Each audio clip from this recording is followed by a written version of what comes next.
Hello and welcome to the podcast where we talk about creating experimental art in trauma-informed and sustainable ways that support artists, our communities, and the organization as a whole.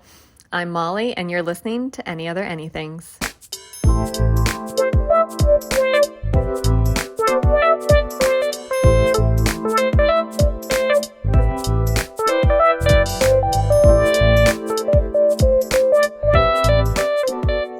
Welcome to Any Other Anythings. Let's see, we are here today with Micah, who will be taking over hosting responsibilities. So starting with just a general intro. Micah, welcome. Tell us about yourself, the roles you've held within Graybox Collective, and yeah, any kind of intro you want to add in.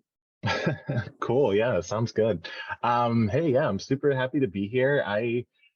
Man, I should have looked this up. I started with Graybox, I want to say 2015. Is that right, Molly? Might have been a little I later. think it's 2017. 17. Okay, that sounds right. Thank goodness. All right. So obviously I'm not great with numbers, but started off as just a collaborator, a fellow performer, knew about Graybox, and that's how I got kind of introduced and auditioned with them, and was lucky enough to be able to be a part of the experience, which was honestly so fantastic. I believe that project was Understanding Otherness, which was so much fun. And then subsequent to that, continued to perform in other venues in my life and areas in my life. Pandemic hit, and then we did Pause together online, which was quite a unique experience. I got to mess around with some video editing for those projects, which was a lot of fun, something that I didn't know I had a passion for, but I do, which was a lot of, it was exciting to explore further. But yeah, I really have enjoyed that experience. I do miss some of the actual interactions that you have, like, actually moving and actually interacting with other, artists in a given space and a shared space. So that's probably what I miss the most, but I'm up in Canada now, so the terrain's a little bit different. But I'm still super happy to be a part of the whole process and the endeavor. So yeah. Yeah, very cool. Thank you. We'll circle back to some of the like creative process stuff in a Mm. moment.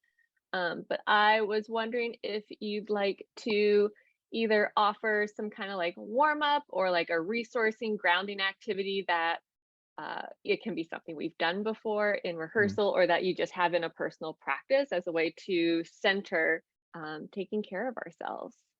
Yeah, sure. Man, I feel like the one that's coming to mind right now that I know I was introduced through through Graybox Collective was the Rosebud Thorn bit, where we talk about something that's, really good, really exciting. That's our rose. And mine right now is, oh, what is mine right now? I think I'm getting more and more back to working fully in the arts again. Mm. Obviously, during the pandemic, I had to find other means of sustainability just because all of the live arts got shut down for the most part.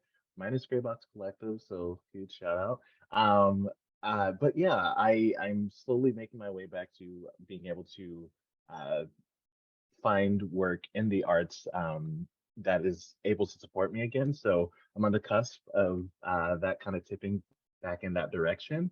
Uh, my, I guess that's also a bud, I guess, if it's something that I'm looking forward to. But I am super also looking forward to getting a car tomorrow. Me and my partner bought a car Mm, and we're picking it up tomorrow. So that's exciting. That's fun. that is Um, exciting. and then I think my thorn, I started therapy recently. Yeah, so my thorn has been like, and it's good, but like just really kind of understanding like how how my brain works, really. Mm. I'm very introspective and I have a lot of things that I think I know about myself. But sometimes you need a professional opinion um, to kind of help you like kind of ground it, because sometimes I get very outlandish and make really grandiose assumptions. and maybe blow things out of proportion, which is really it's been a really good recentering. But it's also helped me acknowledge the core kind of things that I need to kind of focus my energy towards so that I can actually continue heal. So yeah, it's been a lovely but pain in my side experience, but it's been good. It's been good. Cool. Wonderful. Thank you for sharing.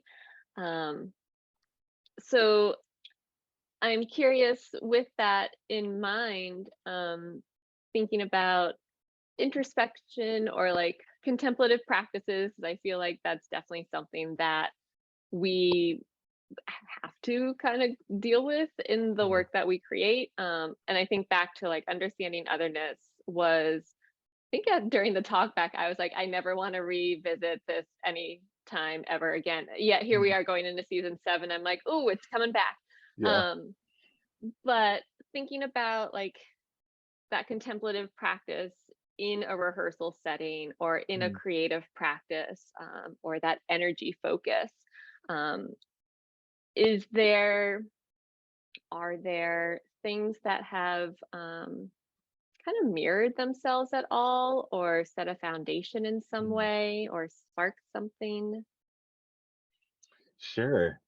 I think the thematic side of understanding otherness has really just exploded very slowly, but I guess blossomed over the course of the last few years. I think the pandemic, in a really interesting way, has shaken up a lot of, especially the arts industry, where we see where the gaps are because all we have to do in those moments are to reflect.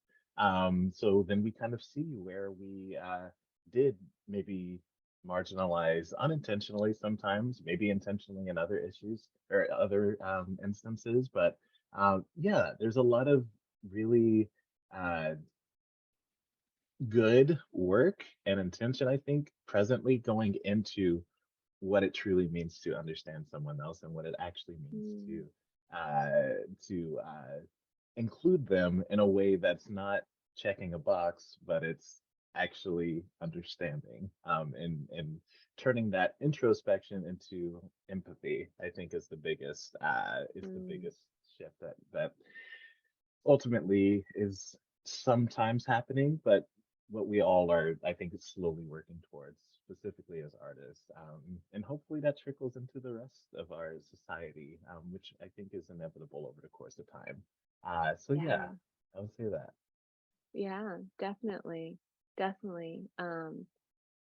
And as you said, like kind of the pandemic is like, I don't know, my therapist would talk about like we've all had to stew in our own juices during this Hmm. time, and that's why so much is coming up for people, um, along with like the world.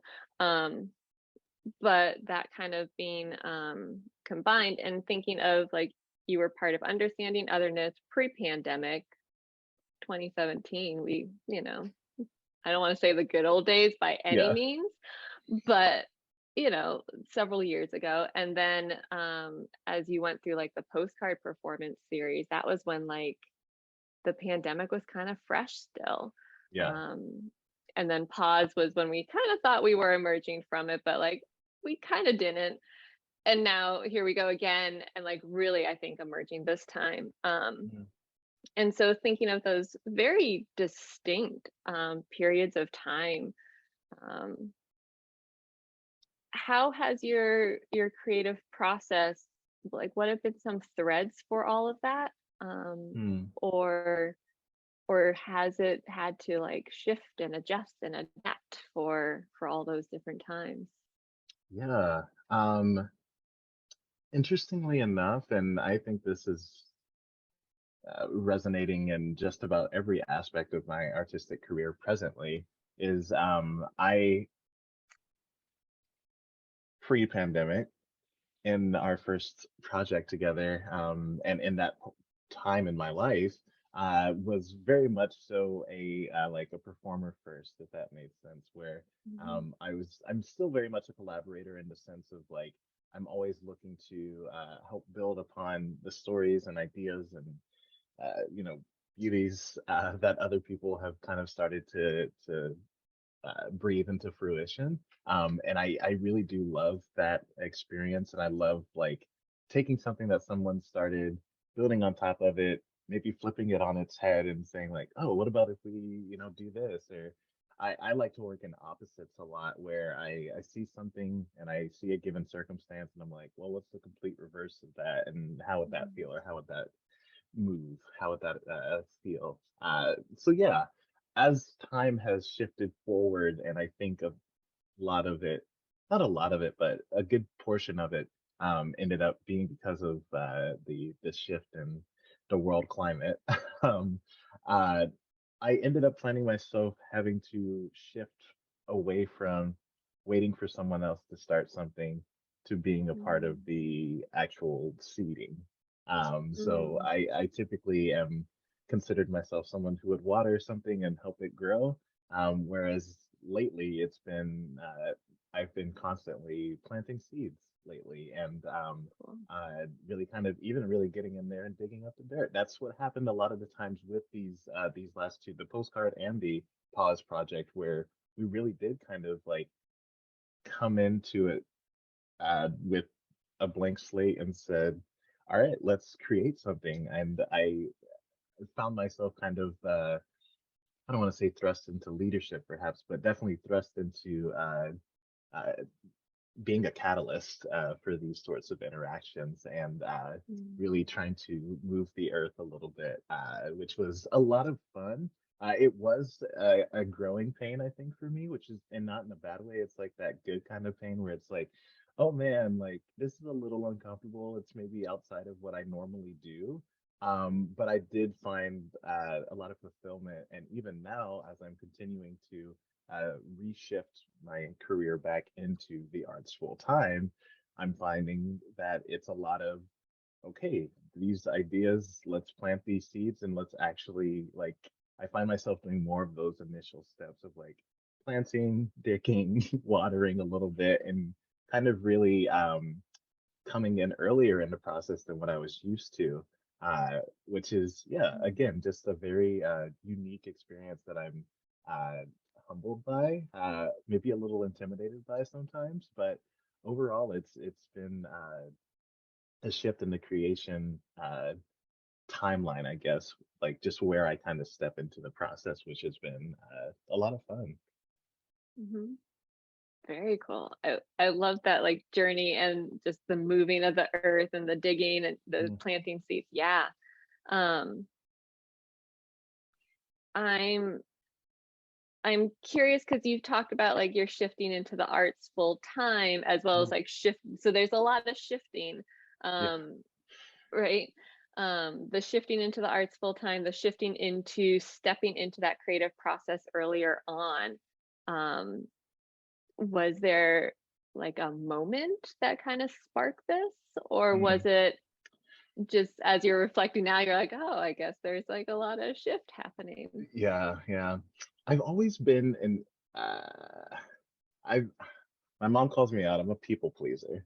And I think part of, well, not part of that. I think the missing element of the fact that I'm a people pleaser is that really what I like to do is fill in the gaps. I'm not one to step on anyone's toes or take over if somebody's already doing a job that, regardless of how I think I could do it or what my thoughts are on it. That's why I like to consider myself a collaborator, because it's not necessarily me changing something that someone else is doing. It's more so how can I add to this experience, which is why I've been comfortable coming in a little bit later in the process as an actor, as a mover, as a performer, versus a creator or director or something along the like pre-production side of things, which is where I'm finding myself shifting into now.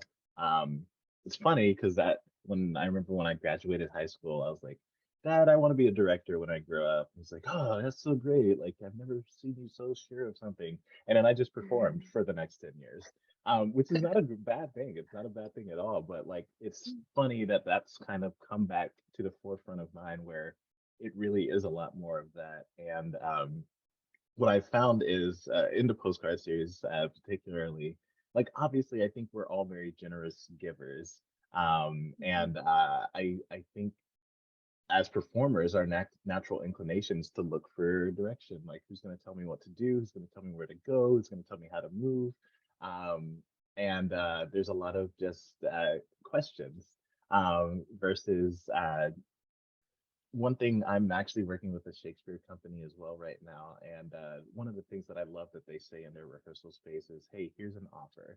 And I really love that language because it's not saying like you have to do this, but it's also very inviting, and it's like you can still choose to accept or reject this offer, but this is something that I think could spur us along in a given direction.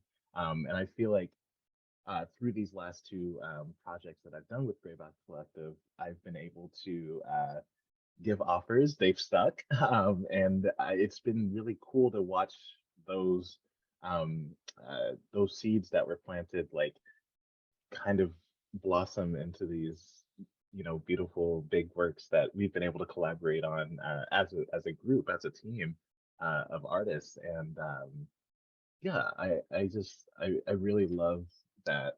One, it came full circle from back when I was a kid, and then two, like it's nice that the pandemic provided more opportunities for me to step into that dream in a way that I felt comfortable, where it was like, I'm not stepping on anyone's toes. I'm not asking to take this role from someone else or this opportunity from someone else. I'm simply filling a need, which has really kind of lended itself to, this snowball effect of different opportunities coming forth.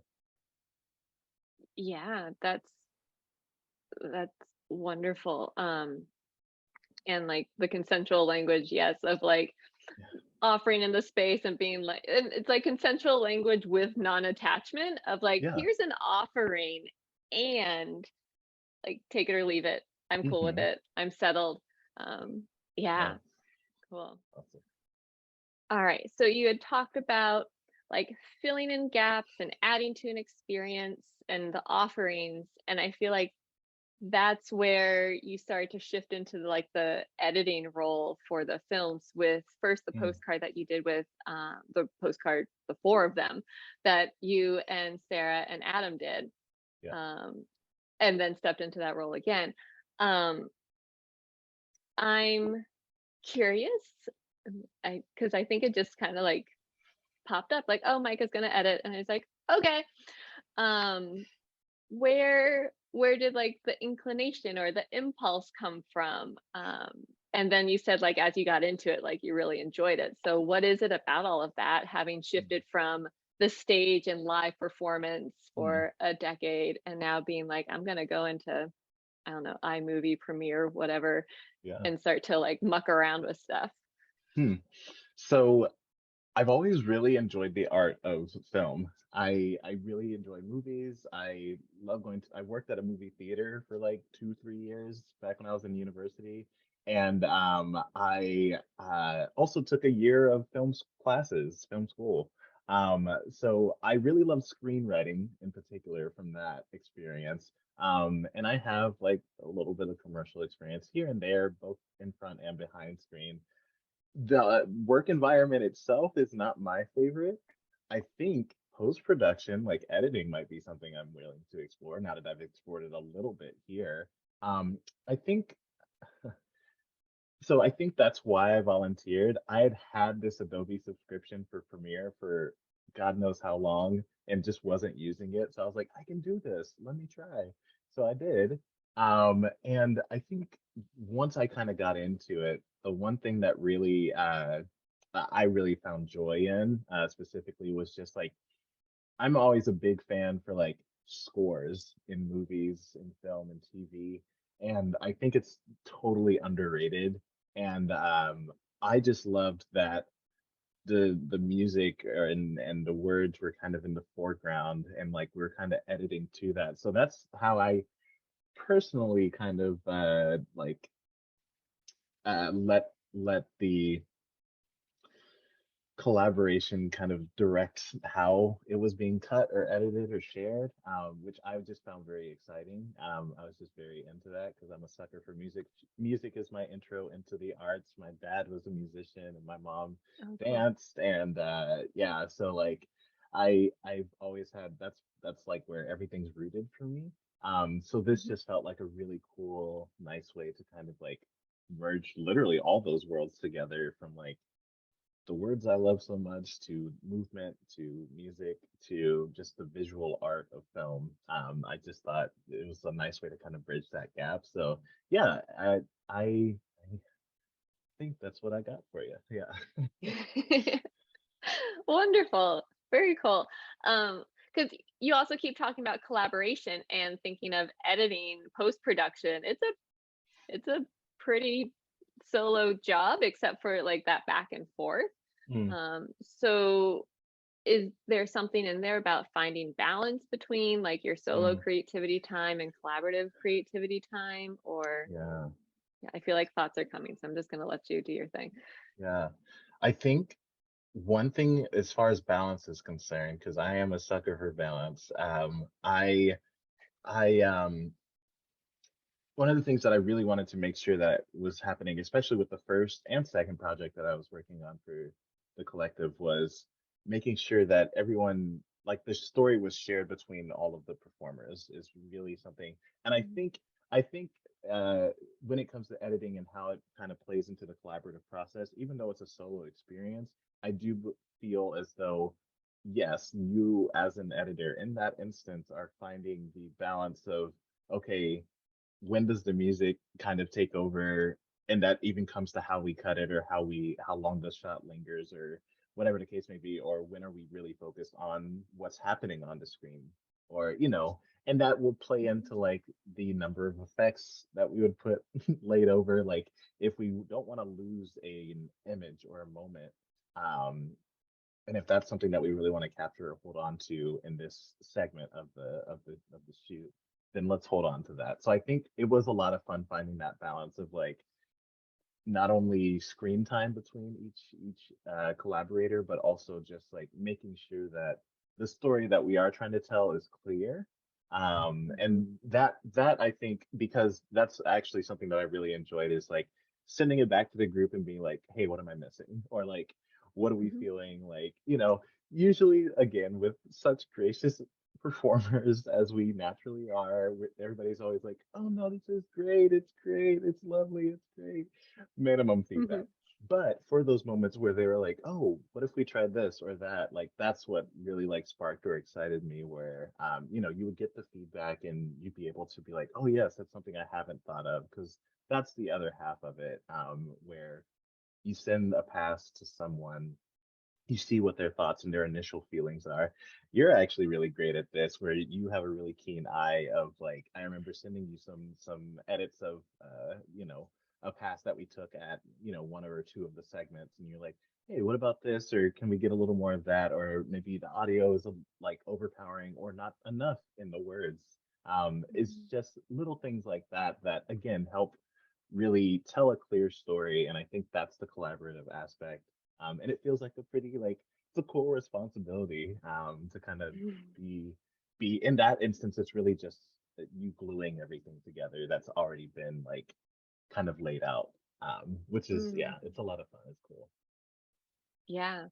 Um, Thinking of it on like my end of things, like I was always like so excited when a link would come through, like, oh, there's a new upload, and like have Yeah. to like wait patiently as like it's processing on Vimeo or Mm, whatever. Um, but there's something about that back and forth from like when we're not the ones doing the editing, mm, where it's like, oh, what's it like, there's this excitement and it's kind of like a surprise, which you normally don't get in the devising process, at least yeah. not in like someone's going to work on something and bringing it back to the group. Yeah, that first pass of the pause prologue, like I still like, I think I watched it probably a dozen times straight through. It was just like, for a first pass, like I was totally happy if it had just like moved forward from there. It was wonderful. That's Um, awesome.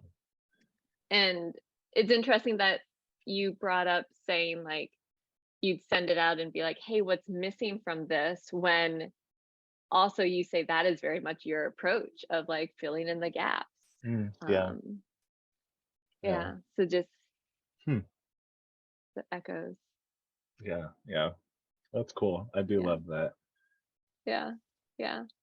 um you also talked about balance, which is one of my favorite things too. Mm, um And so kind of zooming out from, no pun intended, being on Zoom, um, zooming out from the creative process to kind of the bigger picture of, as you mentioned, shifting your life where you do get to be that like full-time artist again, and finding that balance. What what has been like something that's really served you in finding mm, that balance and also returning to full time as an artist, a working artist? mm.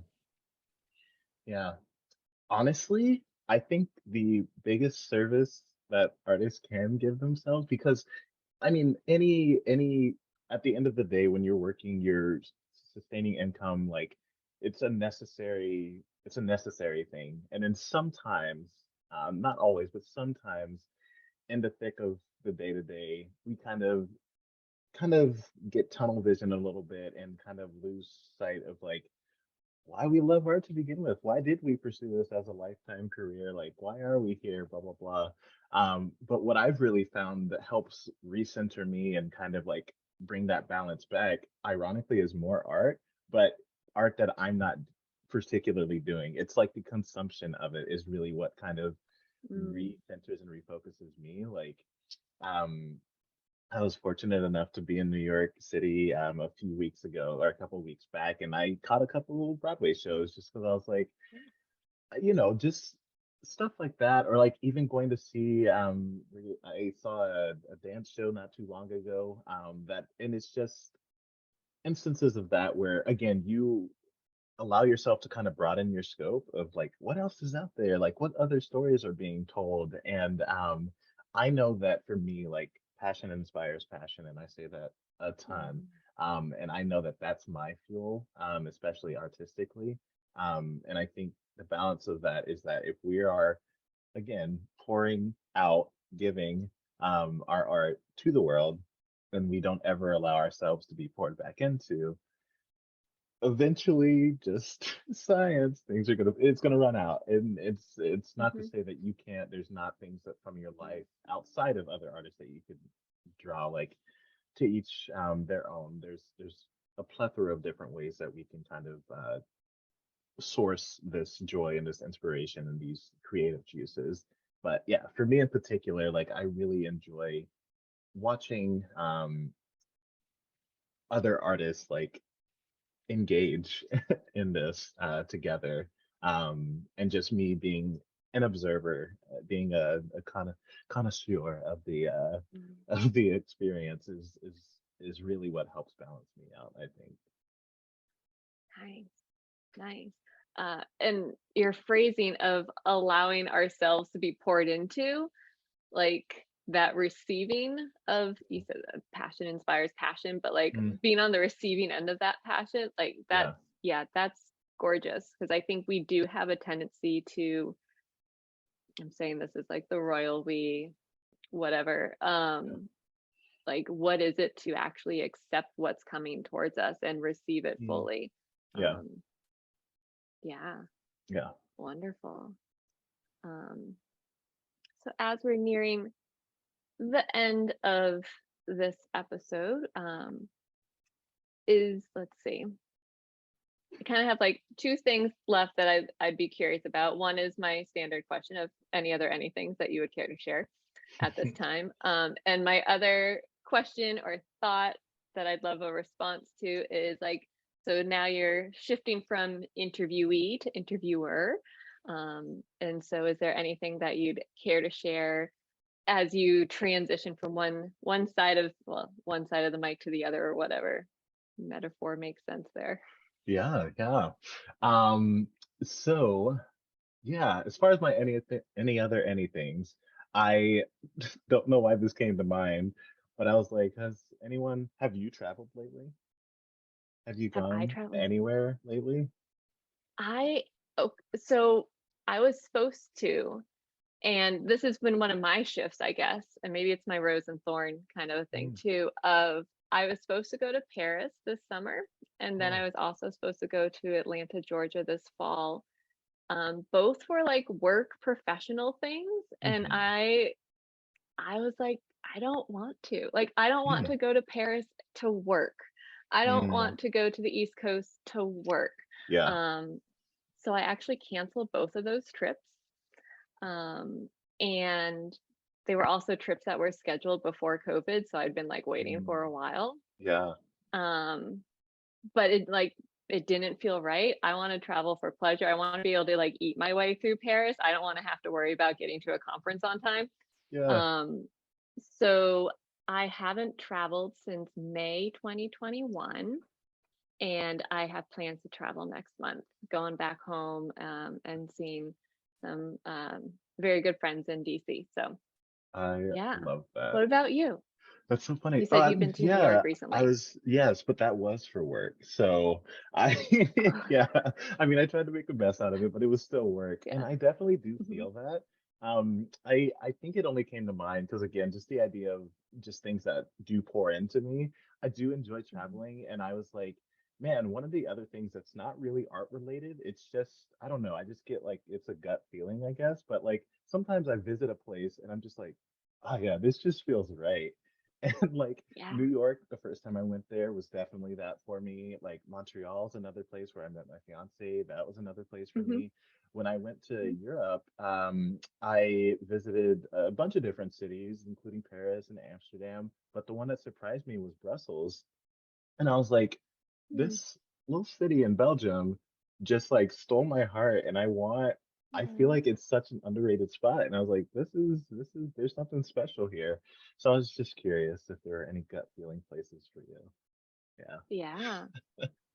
Very cool. That reminds me of, oh, it was some trauma thing I was listening to, of course. Mm, But they were talking about like how like, nervous systems and DNA getting passed down through generations. mm, But if you like, maybe it was something about like other like past lives or something. I don't know. But something about like if you feel that in a if you like that space or like you feel like it's home, there's a chance that somewhere in your lineage someone was there. yeah, And like it's being held within you. that's interesting. I love that. Yeah. Yeah. Um yeah. Yeah, that's great. No, I Yeah. absolutely adore that. That's such a cool like thing to kind of like ponder on and consider and wonder. Um, Hmm. yeah, and as far as taking over the interviewer position, I figured my first pass at it would just be to ask you a question. So I think I got this. No, I'm super excited to be stepping into this.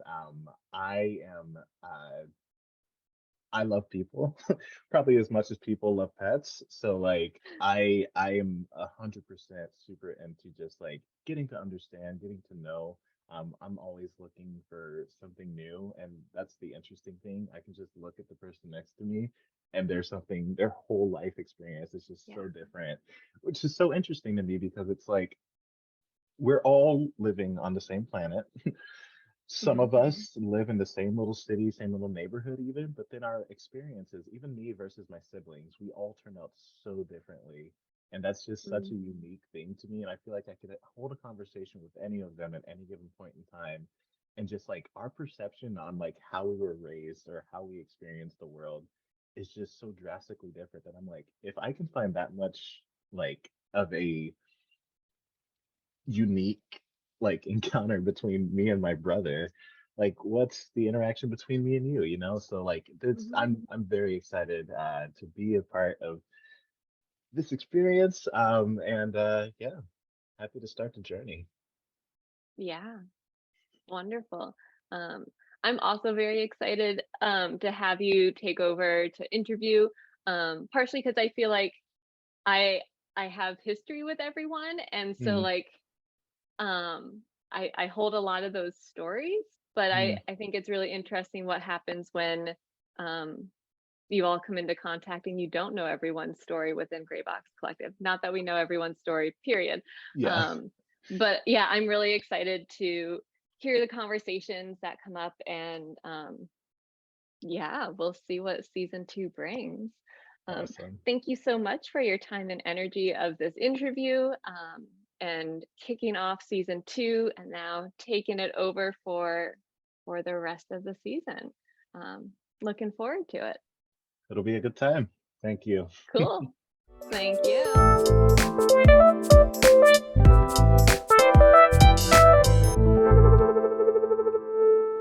Hey, listeners, thank you so much for taking the time and energy to listen to this episode of Any Other Anything. Be sure to check out the show notes for links to find out more about the podcast, the speakers, and Graybox Collective. You can also go to grayboxcollective.com/podcast for a full transcript of this episode. Again, thanks so much for listening, and take care of yourselves. Peace.